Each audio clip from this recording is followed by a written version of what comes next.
Hey, this is George Bunjet with Engineering for All.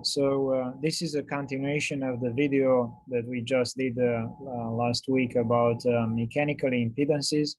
And I wanted to continue to show you guys how you can solve without doing it by hand when it's becoming a system with 2, 3, 4 equations, depending on the multiple degrees of freedom that you're using. It's starting to become ugly to use it solutions by hand, and it's not recommended. It's a waste of time. So the only thing that we can see here, we get the equations, and then we can use a software like Python, for example, to solve for the transfer function. For this case, solve these equations for that we wrote in Laplace domain.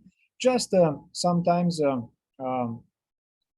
so we can see sometimes in the problems when you get numerical problems, you are getting something that is most of the time in mechanical what is called a damping ratio, not a damping constant. Especially if it's the closer to the practical application of engineering practical application, the more people are using with the damping ratio instead of a damping constant. So there are relationships that I put here between the two of them, and you can see that if you want to solve for C, then you can derive it from this mechanical this constant that you can have it in here, the damping ratio. So in order to solve these systems, we already call that basically we can write them in matrix form, and these are linear systems of equations. And we have, like we did for linear systems, ax times b, times a times x equal b, we can solve for x by finding b divided by a. So yeah, that would have been for a simple algebraic equation. Now, because we have a system of the equation, we can put it in matrix form, and you can see this is the matrix A that contains all the coefficients that are multiplied with the unknowns. For us, this is the vector of unknowns, and this is the vector of free terms. Again, in this case, XR, it's just an input, not an unknown. So these are its coefficients, and so on. In order to solve for this system, so you can understand how Python works or any other software works, it's based on this linear algebraic equations that we can write it. So we can easily write a code in Python that I've done it in here. And you can, again, my apologies, I just realized when we were doing this system of equations for 2D car problem, that it's much easier to put instead of CS multiplied by S, it's getting too many S's. So I modified that with the C1 here and K1, and I rewrote the equations exactly like we did last time. So these are our equations that I rewrote it in here, and so we can compare them with my code that I put in Python. I'm using Python 3, so the equations are there. You can see that in the Python we can use symbolic toolbox. This is called sympy. And I kind of put it the two ways to when we're using it. We can import the whole toolbox, or like I did in here, all the applications, or you can do it only something that you need, like symbols, for example, we need, and linear equations to matrix that we need. So after we do so, we can see that we need to declare the symbols. That's what we are doing in this first line. And then this is the case when I have values that I can solve for them. So assume you don't have the values, like we did it without the values. So then we write the first equations, as you can see, right? That's my first equation. And this is my second equation that you see there. And what I did, as you can see, it's exactly the way I wrote it in there. I put it in here. There is no free term on the right-hand side. So it has to be 0 on the right-hand side. If you do have an external force, in our case, we did not have, that is on the right-hand side, then you have to move it on the left side. We will see in the next problem. So then for the exact like we were saying here, we have matrix A and matrix B, the vector of on the supposed to be on the right hand side. In our case, is zeros, which as a matter of fact is not zero. Is this one? There are three terms, in other words. And then we write in this way. It forms the linear equations to matrix, and it forms by itself. This function in Python does so. And then you can see that also in the symbolic, this belongs to the symbolic toolbox. Then we solve for it. And of course, this is how we solve it algebraically. When you get the inverse B divided by A, so that would be the inverse of the matrix A. So everything is embedded in this linsolv function that's there in the symbolic toolbox. And you can see that in order to, if you don't use this simplify function, Python is going to give it an unsimplified, so it's an uglier solution. But this helps, to do so. And there is this pretty print can give you the solution in a fraction form, so you can see it a little bit better. It does some good job, but not perfect. Anyway, so then we can print the solution if we need, because again, this could be a problem with control of the system. So, so in that case, we want to use these transfer functions into some further control design. So you can see that our unknowns are xt and xc, the displacement of the tire and the displacement of the car. So when we are solving for this one, we get this is the predefined form, and you can see that there is this is a vector of two unknowns.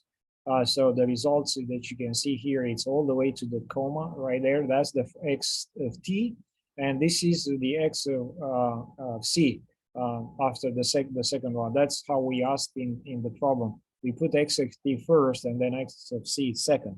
So that's what we get in here. And of course, it's a little bit, it does a good job, but you can see this s to the third is right there. Then this is s to the squared. So it's the powers are shifted. I never managed to understand why.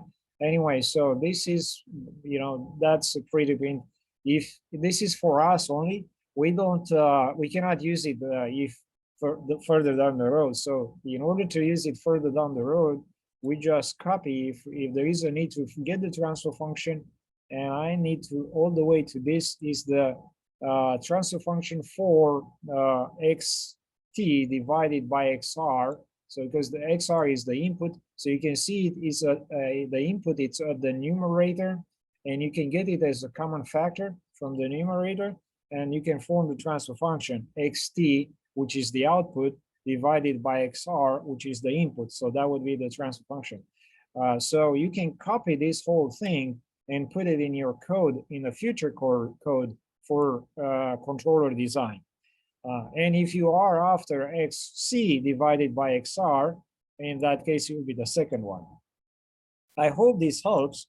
And in order to see even how much helpful it is, let's look at the second problem that we said we had 3 degrees of freedom, and these were our equations. And I also, the same way, I created a software code where I did put the values in here, assuming that we have values for the masses and the stiffnesses and the damping constant. So I put them there. And you can if you don't want to, you can comment them if you don't know the values. So you can comment like I'm going to put here alt 3, and I'm using the symbols only. And again, you see the equations that I have in there are also here, and it appears that I need to make it smaller in order to see them. But it's the same point that you guys can see my equations in there. In here too. So again, in this case, I have 3 unknowns, so I have to put them there, the 3 unknowns, x1 and x2, 3 equations. I form a system of equations, and then the same matrix A, another vector B, same lines of solving, same predefined and simplified solution. So when we run this code,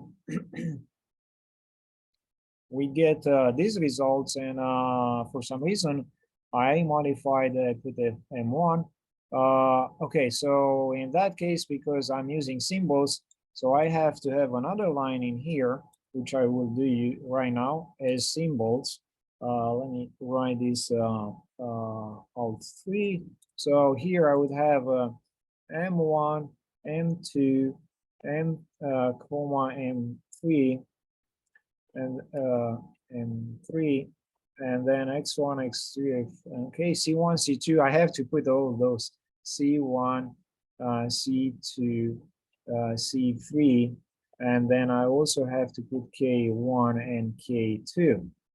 If we want to solve them like that, and I have to kind of put everything in here on the other side, right here. So because all of these are symbols, and so when we run it, it was supposed to work.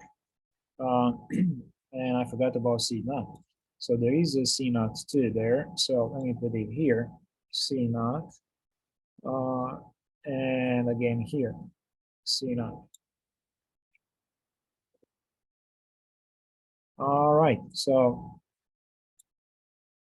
my apologies for that.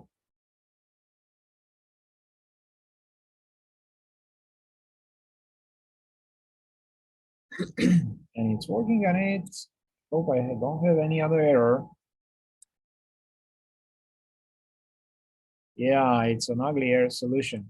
Look at that. This one I had so much, you can see that because I had a symbolic, didn't have numbers. The pretty print is quite large. It's doing, as I said, its way to simplify, but it's not, it's doing its best, in other words. That's why I did considering using values. So if I right now put values there, I uncomment this region. So the solution is a little bit more compact. And you can see it how it is right now. So because it does a better way of simplifying it. So again, the first one, you can see this first fraction is I think it's x1. The second one, it's x2. I assume I did have it like that. I didn't pay attention. Yeah, x1, x2, and x3. So you can see that that's x2, and f again is the input. It's a force in this case, and that force is common factor on the numerator, and it will be helpful to find the transfer function. So you can see the first transfer function for x1, it will be 1 divided by 8s to the third plus 12s squared plus 26s plus 18. And this will be for x2, and that will be for x3. So I hope this helps. If you do have questions, please let me know.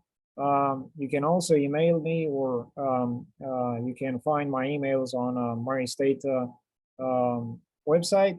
So enjoy it, and we'll move on our next slide where we can see next one where we can solve to work with designing control systems for these types of problems. And until next time, everyone, enjoy. And again, if you do like it, just please give me a thumbs up, or provide me some edits if you have, and subscribe. So that would be a good incentive for me to keep up with preparing these videos. Have a beautiful day.